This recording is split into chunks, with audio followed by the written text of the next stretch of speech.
Consistency. It's in short supply. I'm Michael Smerconish. Today in Washington, this city's abuzz over new reporting alleging cognitive decline by former President Joe Biden during his term in office, as audio was just released of Biden's interview with special counsel Robert Hur in the now closed probe over Biden's handling of classified documents. While transcripts of Biden's interview with Hur became public last year, these excerpts are the first audio recording of the interview to surface.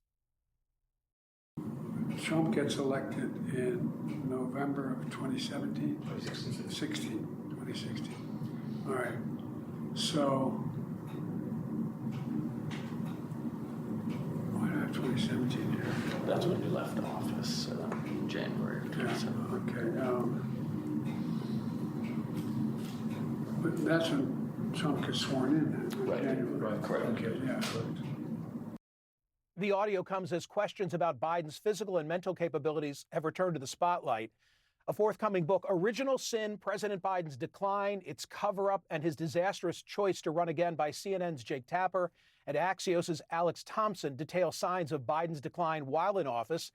No doubt concern over this book caused somebody to advise the Bidens, poorly I would argue, that they should make their first joint appearance since leaving the White House on The View as a preemptive showing of stability and cogency.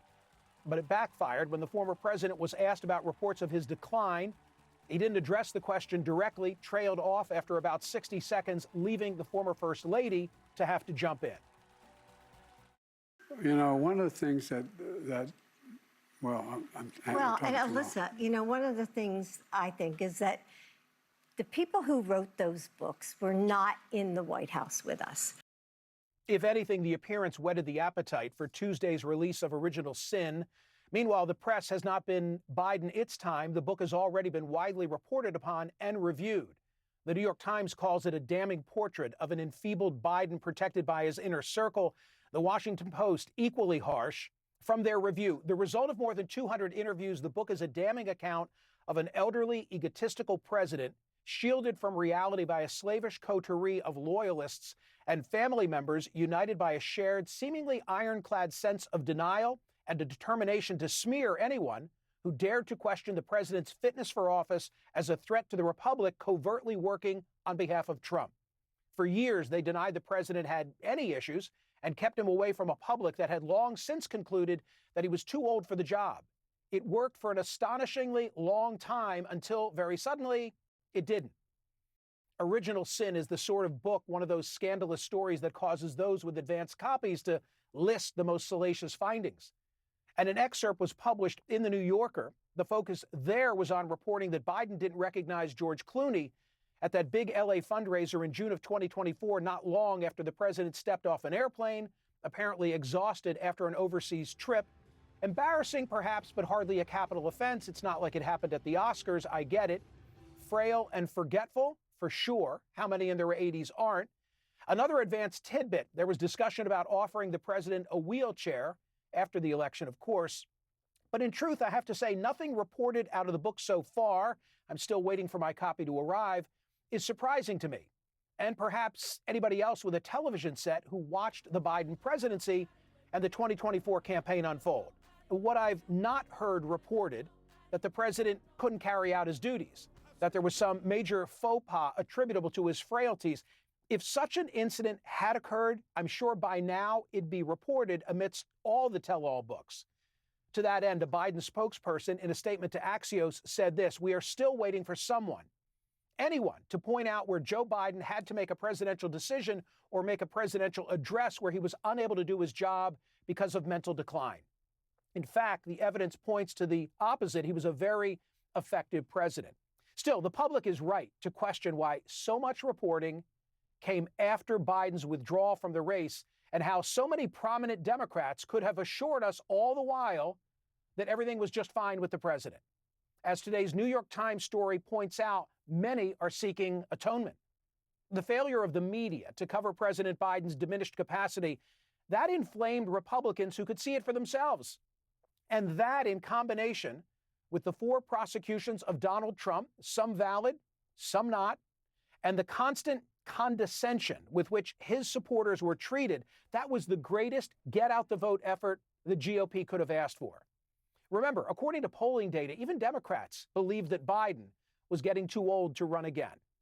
In any case, it's a big story now, and as we're subroutering old tapes of Biden as president, in Pennsylvania, Senator John Fetterman, who you'll remember was hospitalized for a stroke amidst his 2022 campaign, and then after his election at Walter Reed for some mental health challenges, is said to be having his own struggles again. This claim comes from a bombshell article in New York Magazine. The story, written by Ben Terrace, raises questions about Fetterman's fitness to serve. His former chief of staff, Adam Gentleson, as well as other staffers, are reportedly worried about the state of the senator's mental health. Many see the story as credible because last year, well before this became a media firestorm, Gentleson expressed his concerns in a private letter to Fetterman's physician. Since the story broke, the Philadelphia Inquirer has reported multiple former staffers saying that the senator has often been absent, disengaged, and has avoided basic duties of his job. Fetterman has missed 30 of 259 votes since January, according to data compiled by GovTrack, the third worst attendance record in the Senate.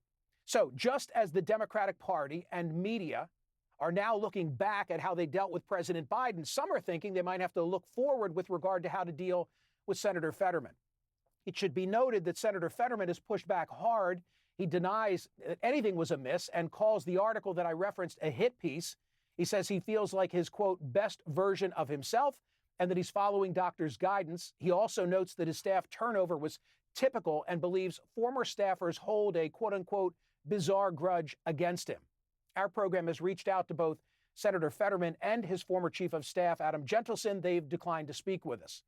Now, to be clear, here and on SiriusXM Radio, I've applauded Senator Fetterman's candor relative to his mental health. He's earned my respect by his openness. As a society, we still don't treat brain health with the same compassion and concern that we do physical illness. So for a public servant to be so candid in such a climate, I find admirable. But here's the thing, if he wants the public and the press to have his back, he's got to make it easy for us to do that now. At this point, with more than one source on these stories and plenty of detail, it's hard to look the other way. But my focus isn't so much on Biden or Fetterman. I wish good things for both of them. It's on the many who have opined about each through a partisan lens. Like I said, consistency has been in short supply. Too many have let their assessment be determined by whether they align with the ideology of the affected politicians and not with their fitness to serve. The public notices. Democrats and their media enablers turned a blind eye to Biden until the debate with Trump forced a reckoning. And now those who ignore well-reported stories about Fetterman's struggles seek to cast questions of his fitness as being politically motivated. Consider a Wall Street Journal op-ed that argues that only when Fetterman turns out to be rather moderate does the left think him unfit.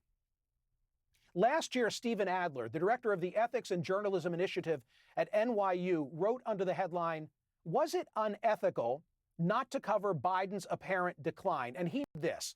Most newsroom ethics codes focus primarily on story execution, on the principles of accuracy, transparency, and fairness. But principles of ethical story selection, while usually neglected, are just as important. The question of what we choose to cover or ignore precedes all others and speaks directly to our personal and professional values. And ultimately, are we trying to aid in the public's understanding or to steer them to our set of beliefs? Do we aim to tease out the facts or to sidestep them for what we may perceive as a higher cause? When it came to Biden's fitness, most newsrooms, consciously or not, wrongly chose the latter path, though credit the Wall Street Journal with trying, at least late in the game, to pursue the story. The issue is bigger than Biden or Fetterman. Old soldiers may fade away, as they say, but not old politicians. According to Axios, many of the Democrats' oldest office holders, they intend to run again. Of the 30 House Democrats who are 75 or older, more than half told Axios they plan to run in 2026. They're probably thinking, hey, the midterms tend to be a good cycle for the party on the outs, so why not stick around a bit longer and participate in leadership? Might I suggest all septia and octogenarians reacquaint themselves with Kenny Rogers' song, The Gambler. You know the lyrics, you've got to know when to hold them and know when to fold them. Too often politicians, they have a singular focus, re-election. It's part of their DNA, and that's not going to change. But we can't afford to keep viewing questions of competency through a red or blue lens. This is not about ideology, at least it shouldn't be. It's about ability. And too often we suspend our judgment when the shortcomings belong to someone on our team while inflating them when they belong to somebody on the other side. If we want to restore trust in our institutions, we must be willing to hold all public servants to the same standard, regardless of age, party affiliation, or personal affinity. And that means confronting uncomfortable truths when they involve people we support and resisting the urge to score points when they involve someone we oppose, because the stakes are simply too high to do otherwise. Whether it's running for the most powerful nation on earth or sitting in the world's greatest deliberative body, the job requires clarity, strength, and stamina. And the American people deserve to know without partisan distortion whether those tasked with leading us are truly up to the job. Joining me now is Holly Otterbein, Politico's national political reporter who covered President Joe Biden's re-election campaign. She previously reported for the Philadelphia Inquirer and Philadelphia Magazine, and she just co-wrote this piece, The Biden Question Hanging Over the 2028 Field. Holly wrote, quote, "For the most part, leading Democrats, many of whom attested to Biden's fitness when he was still on the ticket, are ducking what is fast becoming the first real litmus test of the 2028 campaign. The problem for Democrats is that Biden's blast radius keeps expanding. It isn't just embarrassing accounts dribbling out of a forthcoming book. It's that so many Democrats with 2028 ambitions were defending him at the time and are now being forced to answer for what they knew and when."